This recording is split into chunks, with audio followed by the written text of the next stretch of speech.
What's up, guys? Lionel here with Run Outdoors. If you guys clicked on this, it's because, like a bunch of us, you have primer feed issues on the Lee Pro 1000. And I looked on YouTube. There's a lot of guys on there that made some pretty nifty little inventions. They got some cell phone vibrating motors that they hooked onto here, and I was looking for the absolute simplest possible solution to fixing this, and I think I've came up with it.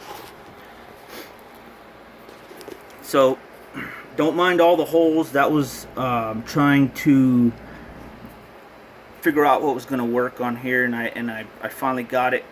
So what I did was I made a piece of plexiglass, a brace, and I attached it to there's a spare hole on these presses. It's that little brass bolt right there.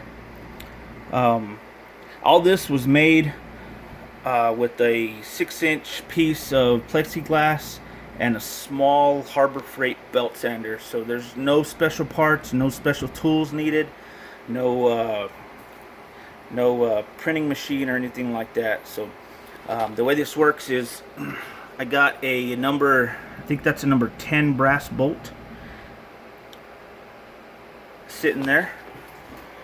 There's a forward view of it.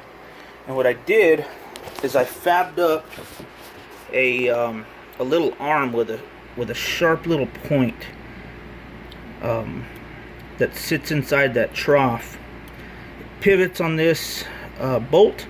I put 2 bolts on the brace and 1 on the actual arm, and it's a rubber band. I tried to use a spring. I made several different attempts to use a spring to keep it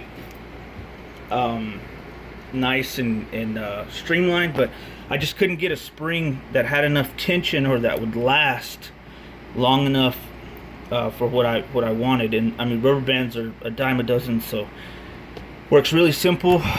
This is how it works. So you go on the downstroke, the arm lifts up, and on the upstroke, the arm falls down and resets on the primer. I know it's kind of hard to focus, but super simple. I haven't had a single hiccup with it yet. I'm several hundred rounds into this design, and I have not had one single problem yet. The rubber band can be wrapped again if you need more tension or less tension, and like I said, it's just working like a champ.